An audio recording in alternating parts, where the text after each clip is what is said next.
Hello दोस्तों। तो अपन पढ़ रहे थे किसान आंदोलन, जिसमें अपनों ने पढ़ा कैसे बिजली किसान आंदोलन हुआ, कैसे उसका नेटवर्क करता 3 अलग अलग चरणों में अलग अलग रहे और एक भारत का प्रथम संगठित किसान आंदोलन संपन्न हुआ, जिसके बारे में अपनों ने पढ़ा। आज अपन पढ़ेंगे बेगू किसान आंदोलन। बेगू भी अपने मेवाड़ रियासत में ही था, चित्तौड़ में था ये बेगू। कहाँ था? चित्तौड़, मेवाड़ रियासत का ए श्रेणी का ठिकाना था। ये भी बिजोलिया भी ए श्रेणी का ठिकाना था। यहाँ नेतृत्व किया बेगू किसान आंदोलन का रामनारायण चौधरी ने। किसने किया नेतृत्व? बेगू किसान आंदोलन का नेतृत्व रामनारायण चौधरी ने किया।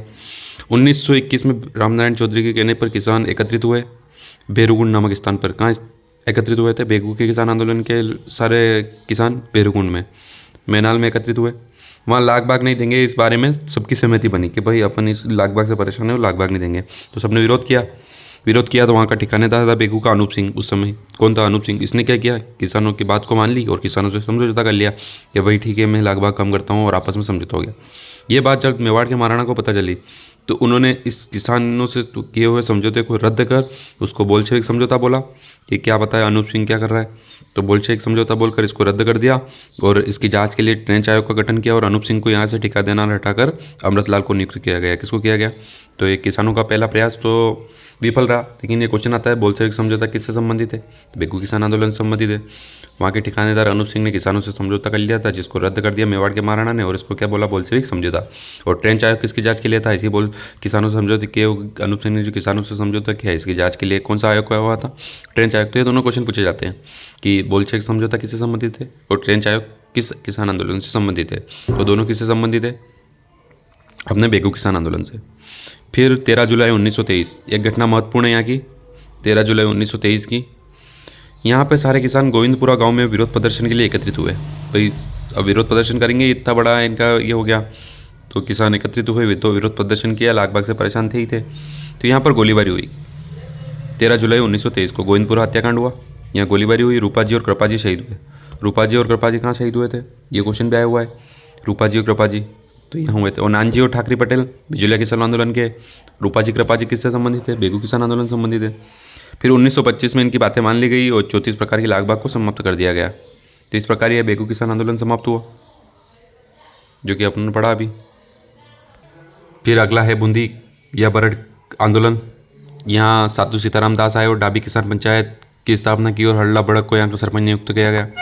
केवल किसान पंचायत पूछे, ओनली किसान पंचायत। तो कहाँ है? 1916 में। साधु सीताराम दास कहाँ स्थापना करते? बिजोलिया में। और डाबी किसान पंचायत की स्थापना कहाँ करते? साधु सीताराम दास बूंदी में। यहाँ के नेतृत्व करता पंडित नैनूराम शर्मा ही रहेंगे। हाड़ौती के अधिकतर, हाड़ौती में जो कोटा बूंदी है ना, इनमें अधिकतर नैनूराम शर्मा का ही नाम आएगा। फिर यहाँ एक डाबी हत्याकांड महत्वपूर्ण है। गोविंदपुरा तो बेगू से हो गया, और यहाँ कौन सा है? डाबी। तो 2 अप्रैल 1923, लगभग 1923 की बात घटना है। 2 अप्रैल 1923 को नानक जी भील झंडा गीत गा रहे थे और सभा चल रही थी किसानों की, और इसमें देवा गुज्जर भी शामिल थे। तब इनका अधिकारी आता है इकराम हुसैन। कौन आता है? इकराम हुसैन आता है और गोलीबारी करता है, और ये झंडा गीत गाते हुए नानक जी भील शहीद हो जाते हैं और देवा गुज्जर शहीद हो जाते हैं। तो 2 अप्रैल 1923 की घटना है, दाबी हत्याकांड के नाम से जाना जाता है। ये क्वेश्चन आता है कई बार कि दाबी हत्याकांड किससे संबंधित है?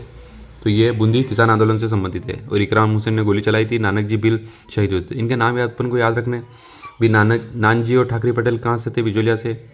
रूपाजी कृपाजी बेगू से, और नानक जी और देवा गुज्जर किससे है? बूंदी से।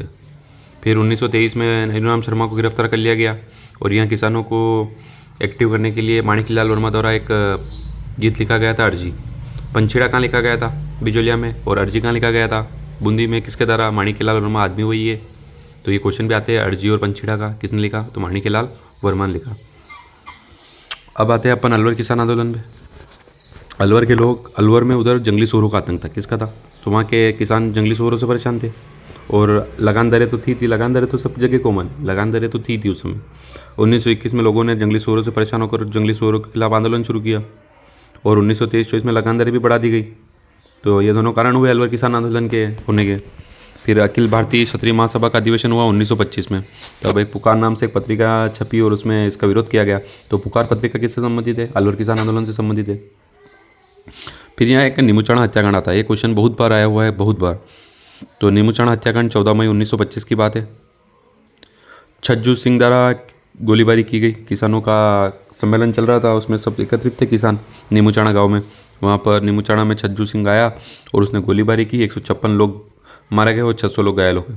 इसलिए छज्जू सिंह को राजस्थान का जनरल डायर कहता है। जैसे जलियांवाला बाग हत्याकांड हुआ ना, ऐसे ये हुआ, लेकिन ये कुछ समय बाद हुआ। इससे पहले राजस्थान में एक 1913 में घटना और हो गई थी, तो उसको तो राजस्थान का जलियांवाला बाग कहते हैं, और इसको जलियांवाला बाग हत्याकांड से भी विभत्स कहते हैं, मतलब उससे भी खतरनाक था। और डोरी डायरशाही, ये महात्मा गांधी ने बोला नीमूचाणा हत्याकांड के बारे में। महात्मा गांधी इतना बड़ा कथन दे रहे हैं, पूरे भारत का आंदोलन चल रहे थे, तो ये अपने लिए इंपॉर्टेंट हो ही गया नीमूचाणा। तो ये क्वेश्चन याद रखना है, नीमूचाणा हत्याकांड कब हुआ था? 14 मई 1925। किसने गोली चलाई थी किसानों के सम्मेलन पे? छज्जू सिंह ने। कितने लोग मारे गए? 156। कितने लोग घायल हुए? 600। क्या कहा गया इसको? राजस्थान का जनरल डायर छज्जू सिंह को। और महात्मा गांधी ने क्या बोला कि जलियांवाला बाग हत्याकांड से भी खतरनाक है और डोरी डायरशाही है। तो ये ऐसे इस प्रकार था अलवर किसान आंदोलन। अलवर में किसान आंदोलन हुआ तो उसके पास भरतपुर में भी किसान आंदोलन होगा। तो भरतपुर में लोग रहते थे गुज्जर और मेव, तो गुज्जर और मेव जाति द्वारा भरतपुर में आंदोलन किया गया। यहाँ मेन कारण था 1931 में नया भूमि बंदोबस्त कानून और लगान दरों में वृद्धि। यहाँ लंबरदारों और पटेलों द्वारा विरोध किया गया, और यहाँ भरतपुर किसान आंदोलन का नेतृत्व करता था अपना भोजी लंबरदार। तो बस ये भरतपुर से एक ही क्वेश्चन आता है, भोजी लंबरदार। तो ये याद रखना है, भोजी लंबरदार किससे संबंधित है? भरतपुर किसान आंदोलन से। फिर आता है मेव किसान आंदोलन। मेव किसान आंदोलन के नेतृत्व करता थे चौधरी यासीन खान। कौन थे? चौधरी यासीन खान। मेवात का इलाका आ गया, अधिकतर मुस्लिम लोग ही रहते थे उधर। तो मेवात में मेव किसान आंदोलन किसके नेतृत्व में हुआ? चौधरी यासीन खान। और यहाँ एक संगठन यह पूछा हुआ है, अंजुमन खादिलुल इस्लाम संगठन की स्थापना कहाँ हुई थी? तो मेव किसान आंदोलन में हुई थी। किसने की थी? मोहम्मद हाजी ने की थी 1932 में। और एक स्टेट काउंसिल का गठन भी यहाँ किया गया था काजी अजुलुद्दीन बिलग्रामी द्वारा, और 1934 में आंदोलन समाप्त हो गया था। तो मेव किसान आंदोलन में दो ही चीज़ें याद रखनी है अपन को, नेतृत्व करता चौधरी यासीन खान और अंजुमन खादिलुल इस्लाम संगठन, जो जिसकी स्थापना मोहम्मद हादी ने की थी। फिर आता है अपना एक मोस्ट इंपॉर्टेंट सीकर किसान आंदोलन, जिसकी बात उस समय इंग्लैंड के हाउस ऑफ कॉमन्स में चली गई थी। सीकर किसान आंदोलन की, इतना खतरनाक किसान आंदोलन था। तो ये इंपॉर्टेंट रहता है अपने कि किस किसान आंदोलन की घटना को स्टेट वहाँ इंग्लैंड में पहुँच गई थी, तो हाउस ऑफ कॉमन में। तो ये सीकर किसान आंदोलन था। सीकर का ठिकानेदार था कल्याण सिंह। कौन था? कल्याण सिंह। और 1922 में सीकर किसान आंदोलन शुरू हुआ। इसका मेन कारण था इसके द्वारा लगाई गई लगान दरें। लगान दरों में वृद्धि कर दी 50%। 1 रुपया लगाया सीधे 1.5 रुपया कर दिया, 100 रुपये लगाया सीधे 150 रुपये कर दिया। तो सीकर किसान आंदोलन कल्याण सिंह के द्वारा हुआ, इसने लगान दरें बढ़ा दी थी। यह नेतृत्व करता थे रामनारायण चौधरी, हरि ब्रह्मचारी, ठाकुर देशराज। ठाकुर देशराज ने राजस्थान संदेश के नाम से इसकी खबरें छापी थी सीकर किसान आंदोलन की। 1925 में पुष्कर में अखिल भारतीय महासभा सम्मेलन हुआ, अखिल भारतीय महासभा का। वहाँ कृष्ण सिंह गए और इन्होंने सीकर किसान आंदोलन के बारे में बताया, लेकिन कोई फ़ायदा नहीं मिला। अब सीकर में अधिकतर जाट लोग ही थे। कौन थे? जाट समाज के लोग थे। 1931 में जाट महासभा का गठन किया इन्होंने। तो जाट महासभा का गठन 1931। 1933 में जाट महासभा का सम्मेलन हुआ। कहाँ हुआ? पलथाना में हुआ। और इन्होंने कहा कि अपन जाट महायज्ञ करेंगे। क्या करेंगे? जाट महायज्ञ। तो जनवरी 1934 में नए साल शुरू होते ही इन्होंने जाट महायज्ञ का आयोजन कर दिया और जाट महायज्ञ शुरू कर दिया। फिर 1935 में जयपुर सरकार की मध्यस्थता से इसको समाप्त किया गया, जाट महायज्ञ। सीकर आंदोलन ब्रिटेन के हाउस ऑफ कॉमन्स में इसके बाद चली गई थी। सेंट्रल असेंबली में इसकी बात हुई। और वहाँ छपने वाला ब्रिटेन में एक समाचार पत्र छपता था, डेली हेराल्ड। उसमें भी सीकर आंदोलन की खबरें छपी और इसकी आलोचना की गई, किस प्रकार किसानों पर ऋण लगाया जा रहा है वहाँ के ठाकुर राव कल्याणमल द्वारा। तो ये सारी चीज़ें सीकर किसान आंदोलन से संबंधित ब्रिटेन तक पहुंच गई थी। तो अपन को ये बात ध्यान रखने की, डेली हेराल्ड समाचार पत्र में किस किसान आंदोलन की खबरें छपी थी? सीकर किसान आंदोलन की। यहाँ थापी देवी ने सीकर में महिलाओं को प्रेरित किया था, तो महिलाएं भी शामिल थी। फिर शेखावटी क्षेत्र में कुछ घटनाएं हुई, जिसमें कटरातल सभा हुई। एक कटरातल सभा थी 25 अप्रैल 1934। किशोरी देवी के नेतृत्व में 10,000 जाट महिलाएं एकत्रित हुई और उनको संबोधित करी थी उत्मा देवी। कौन करी थी? उत्मा देवी। किशोरी देवी और उत्मा देवी किससे संबंधित थे? कटरातल सभा से संबंधित थे। 25 अप्रैल 1934, लगभग 1 साल की घटना ही है। 1934 अप्रैल 1934 समाप्त शुरू होती है और अप्रैल 1935 में समाप्त हो जाती है घटनाएं। तो हनुमानपुरा कांड हुआ। फिर कटरातल सभा के बाद भाई उसके वहाँ के शासक को पता चला, कल्याण सिंह को, कि भाई ये तो सभाएँ कर रहे हैं, औरतें भी सभाएँ कर रही, किशोरी देवी, थापी देवी, उत्तमा देवी। तो इन्होंने क्या किया? हनुमानपुरा कांड हुआ। फिर अप्रैल में तो सभा हुई और 1 महीने बाद 16 मई 1934 को एक घटना हुई, हनुमानपुरा कांड। कल्याण सिंह ने पूरा गांव जला दिया हनुमानपुरा।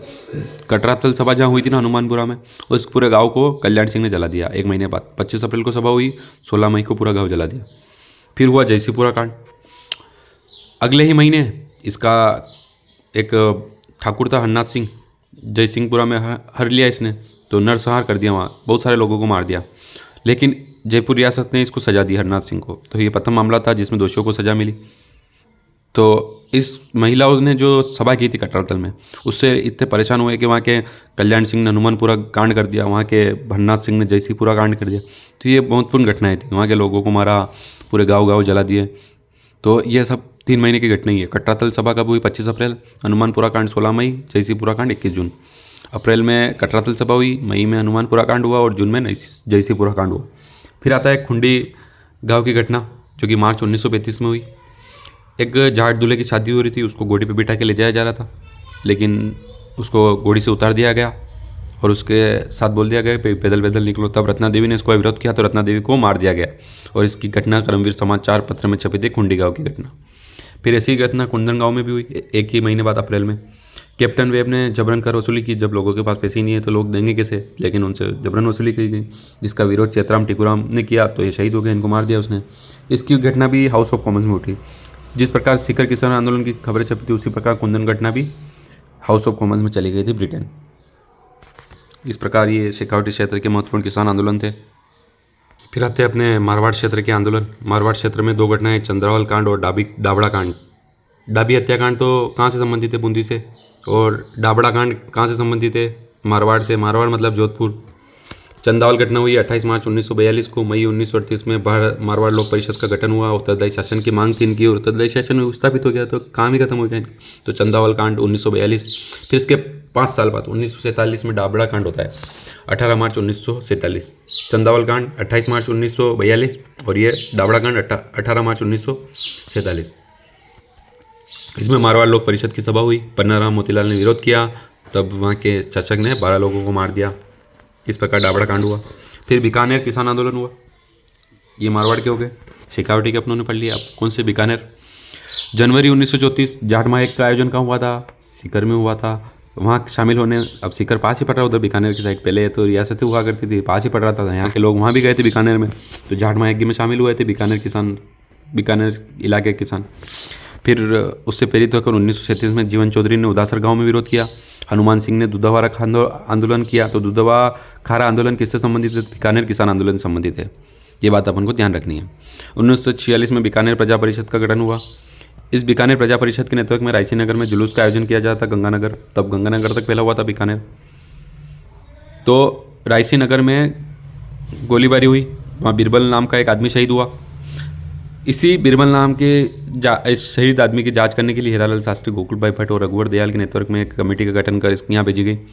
अब ये रायसी नगर में जो बीरबल शहीद हुआ ना, तो थरदत्त सिंह चौधरी ने इस्तीफा दे दिया तब वहाँ के हाईकोर्ट के वकील ने, और IGNP नहर का नाम भी इस बीरबल के नाम पे है, बीरबल नाम शहीद। और कांगड़ कांड भी 1946 में इससे संबंधित है। तो कांगड़ कांड बीकानेर, डाबड़ा कांड मारवाड़ और डाबी हत्याकांड बूंदी, ये अपन को याद रखना है। फिर चौधरी कुंभाराम आर्य, इसके नाम से भी एक IGNP नहर है। क्यों है? क्योंकि इन्होंने बुक लिखी थी किसान यूनियन क्यों, भाई किसान जो संगठन बना रहे हैं ये क्यों होने चाहिए। तो ये पुस्तक किसने लिखी थी? चौधरी कुंभाराम आर्य, इसलिए इनके नाम से भी IGNP में एक नहर है। IGNP में एक नहर तो बीरबल जो शहीद हुआ था रायसी नगर में जुलूस में 1946 में, उसके नाम पे, और एक इसके नाम पे है कुंभाराम जी के नाम पे। तो ये अपने महत्वपूर्ण किसान आंदोलन जो अपनों ने पढ़े आज। धन्यवाद।